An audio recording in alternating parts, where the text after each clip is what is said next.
जय माता दी। मेरे सभी प्यारे दोस्तों, मैं लक्ष्मी शर्मा बड़ों को चरण स्पर्श, छोटों को प्यार और बराबर वालों को दिल से नमस्कार करती हूँ।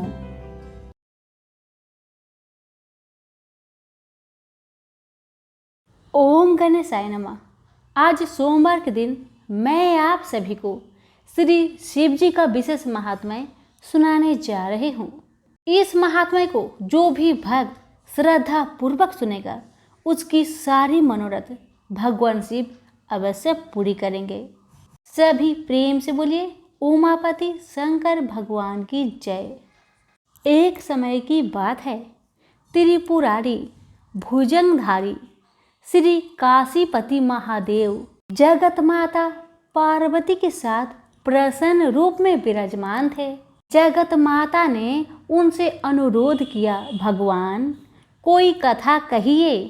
इस पर भगवान भूत भावन किंचित मुस्कुराए और बोले, हे पार्वती सुनिए, पूर्व समय में कुसमांड नामक एक ऋषि का पुत्र मंडप नाम से विख्यात था। वह बाल्यकाल में ही कुसंगति के कारण पाप कर्म में लीन हो गया था। अतः उसकी निंदित कथाओं को सुनकर उसके पिता, माता, भाई आदि सभी संबंधियों ने भी उसको अपने से अलग कर दिया। वह पूर्व जन्म के कर्मों के कारण किसी का कहना नहीं मान रहा था। उसकी आदतें यहाँ तक खराब हो गई कि वह साधु महात्मा, सत्पुरुषों एवं देवी देवताओं तक की निंदा करने लगा। युवा होने पर वह दूसरी स्त्रियों के प्रेम में फंस गया। प्रेम के बस में होकर वह औरों के द्रव्य आदि की चोरी में लीन हो गया। उसके दो घनिष्ठ मित्र थे, एक था नापित, दूसरा का नाम था पटहारा। इन तीनों ने मिलकर विचार किया कि किसी धनी के घर चोरी करके अधिक धन प्राप्त किया जाए। अतः तीनों ने मिलकर राजा के यहाँ चोरी की। इस चोरी के कारण बहुत सा धन हाथ लग गया। सारा धन मंडप के पास था। दोनों मित्रों के मांगने पर भी उसने उन दोनों का हिस्सा नहीं दिया। इस धन को वह एक वेश्या के यहाँ ले गया। वेश्या के यहाँ वह प्रेम लीला करने लगा। इस बीच उसको प्यास लगी। पलंग के नीचे रखी गिलास उसने खाली कर दी, मगर उसका स्वाद कुछ दूसरा ही था। इसमें क्या था? उसने वेश्या से पूछा। इसमें मंदिरा था। वेश्या ने बताया। मंडप को इससे बड़ा दुख हुआ। मदिरा पान करके उसने महापाप किया है, यह सोचकर वह बड़ा दुख करने लगा। पर वेश्या बराबर मदिरा का गुणगान करती गई। उसने मंडप को फुसलाकर और मदिरा पिला दी तथा उसका सारा धन लेकर उसे बाहर निकाल दिया। होश में आने पर मंडप बड़ा विलाप करने लगा। पश्चाताप करता हुआ वह अपने मित्रों के पास आया और अपनी सारी आप बीती सुना दी। उन मित्रों ने कहा, हे मित्र, तुमने मदिरा पान करके बड़ा पाप किया है। अब तुम इसका प्रायश्चित करो। मुझे प्रायश्चित का उपाय बताओ। बिना प्रायश्चित के सुरापान का दोष नहीं मिटेगा। अतः उस वेश्या के स्वर्ण प्राप्त कर दान करो। यदि तुम ऐसा नहीं करोगे तो हम लोग तुम्हारी बड़ी निंदा करेंगे। यह सुनकर मंडप बड़ा दुखी हुआ। वह वेश्या के पास आया और वेश्या से अपना सारा दुखड़ा सुनाया। उसने वेश्या से स्वर्ण की मांग की। इस पर वेश्या बड़ी बिगड़ी और बोली, तुमने जो धन दिया है अब उसकी मांग मत करो। वेश्याएं कभी मिला हुआ धन वापस नहीं करती। क्या तुमको इस साधारण नियम का भी ज्ञान नहीं है? इस पर मंडप गिड़गिड़ाने लगा, पर वेश्या के हृदय पर इसका जरा भी असर न हुआ। उसने अनान्या वेश्याओं को बुला लिया। सब मिलकर उसकी भर्त्सना करने लगी। कई ने तो उसको धमकी भी दे दी। हे पार्वती, इस प्रकार मंडप बहुत अपमानित होकर वहां से निकाल दिया गया।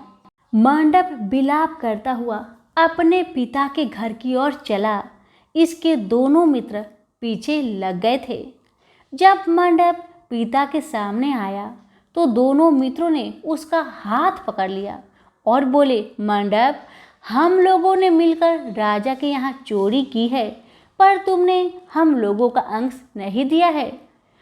तुम हम लोगों का अंश दे दो। यह बात सुनकर कुसुमांड मुनि बहुत दुखी हुए और बोले, इस अधम से तुम लोगों की मित्र कैसे हो गई?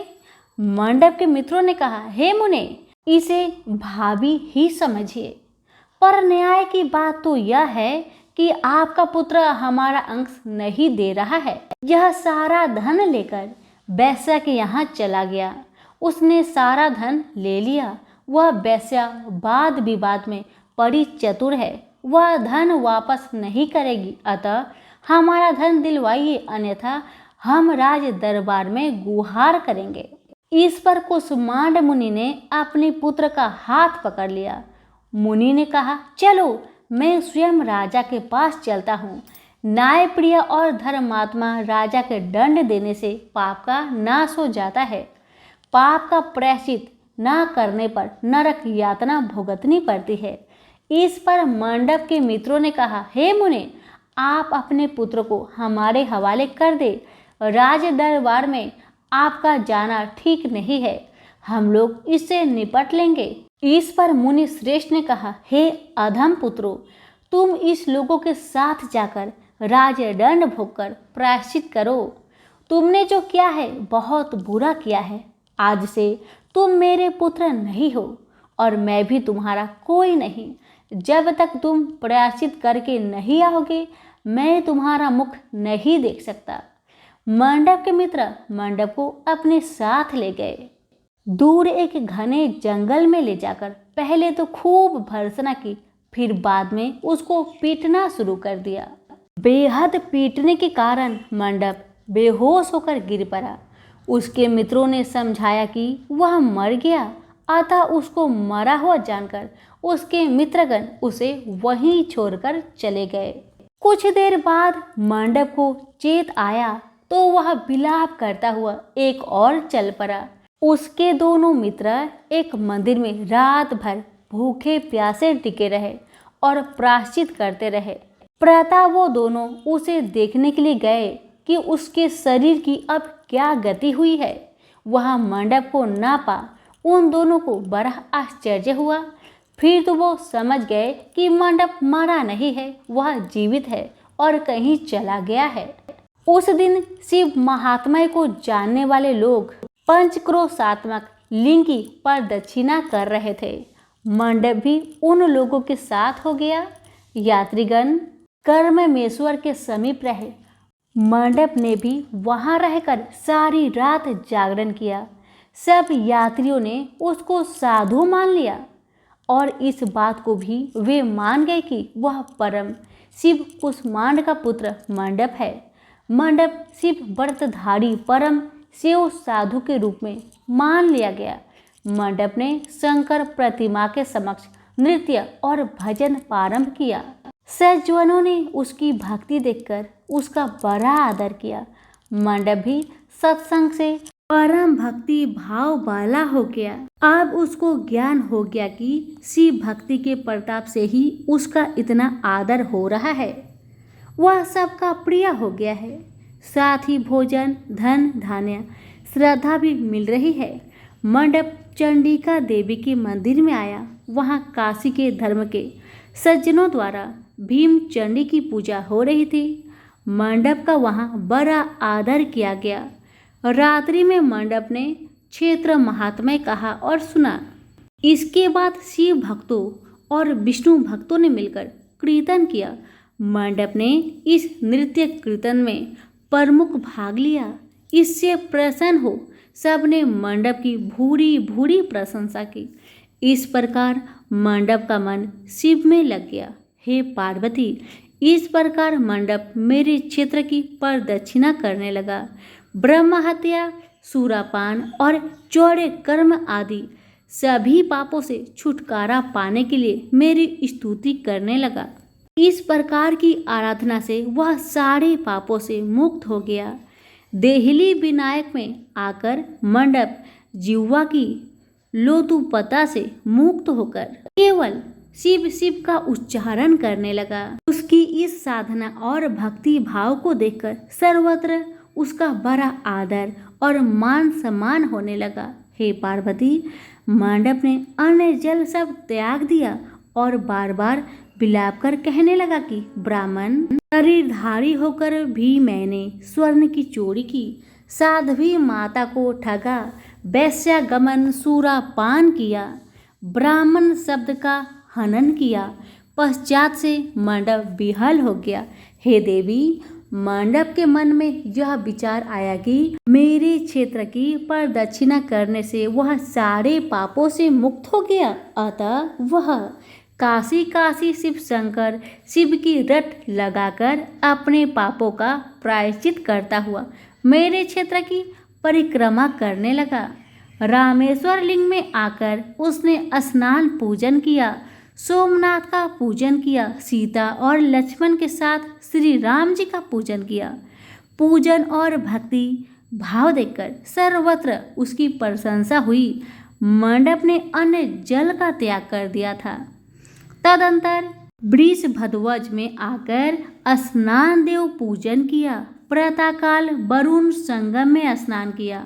मुझे पूछता हुआ वह मेरे मंदिर आया, उसने आकर बड़ा दान पुण्य किया।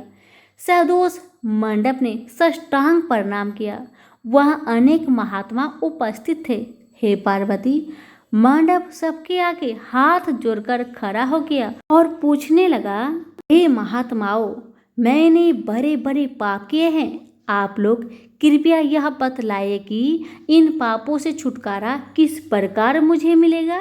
सभी महात्माओं ने कहा, हे मंडप, तुम शिव भक्ति केशव के भक्त हो गए हो। पंचक्रोशात्मक लिंग पर दक्षिणा से और शिव कीर्तन से तुम्हारे सारे पाप नष्ट हो गए हैं। इस प्रकार सुन मंडप ने कहा, हे सत्यगणों, पिताजी ने तो मुझको घर से निकाल दिया है, अब मैं अपने घर कैसे जाऊं? और हे मुनि श्रेष्ठों, पिता को कैसे अपना मुंह दिखलाऊं? इस पर सबने कहा, अब तुम्हारे सारे पापों का प्रायश्चित हो गया है, तुम सहर्ष घर जा सकते हो। हे पार्वती, इस प्रकार मंडप अपने पिता के घर के सामने आया और शिव शंभो शंभो महादेव महादेव का उच्चारण करने लगा। स्वर सुनकर कुष्मांड मुनि ने अपनी पत्नी से कहा, हे प्रिय, देखो तो कौन द्वार पर शिव का उच्चारण करता हुआ आया, हमें परम सुख दे रहा है। शिव नाम की अमृत वर्षा कौन कर रहा है? मुनि पत्नी ने द्वार पर अपने पुत्र को देखा। हे पुत्र, तुम्हारा आना कैसे हुआ?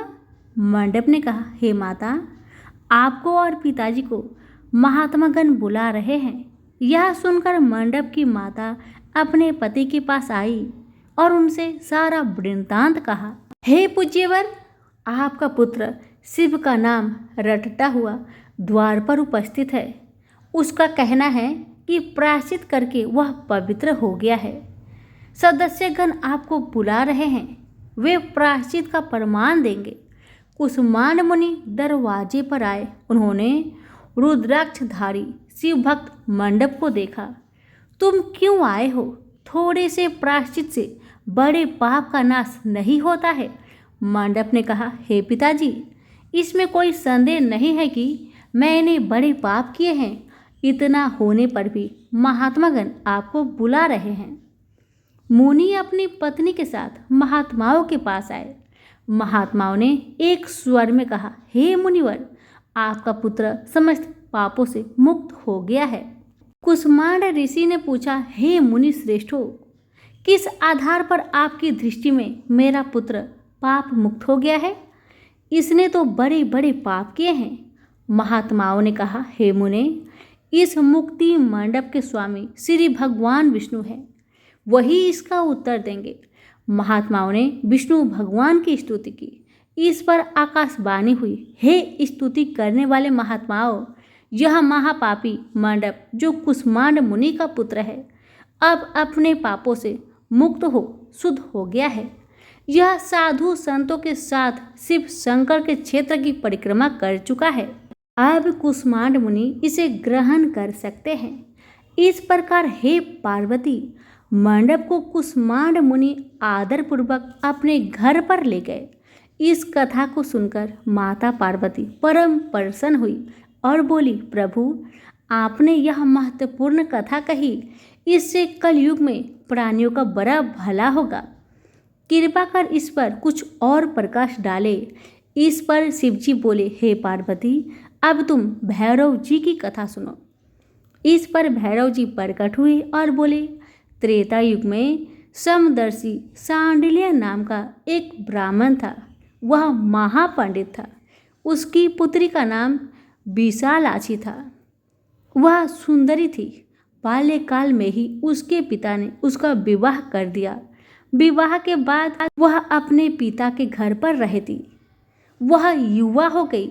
युवा अवस्था होने पर भी उसका पति न आया, अतः सांडिल्य ब्राह्मण की कन्या पापरता हो गई। इस कन्या ने काशी में बड़े बड़े पाप किए। सुंदरी होने के कारण दूर दूर के युवक उसके पास आने जाने लगे। वह बड़ी पापिनी हो गई। एक समय बड़े बड़े पापों को नष्ट करने वाली पंचक्रोशी यात्रा के यात्रीगण को देखकर वह विचारने लगी कि इन लोगों को पाप रत किया जाए। उस रात यात्रीगण दुर्गा कुंड पर रुके थे। विशालाक्षी धन के लोभ से वहां गई। वहां भजन कीर्तन का स्वांग रचाया। यात्री उसका भक्ति भाव देखकर प्रसन्न हुए और उसे वैष्णवी समझ बड़ा दान पुण्य किए। इस लोभ के कारण वैश्या विशालाक्षी यात्रियों के साथ हो गई। कर्ममेश्वर दहलीज रामेश्वर में उसने निवास किया और वरुण संगम में स्नान किया। यात्रियों द्वारा उसने काशी महात्म्य कथा भी श्रवण की। इस सत्संग समागम से विशालाक्षी की आंखें खुल गई। उसने अपने पर बड़ा पश्चाताप किया।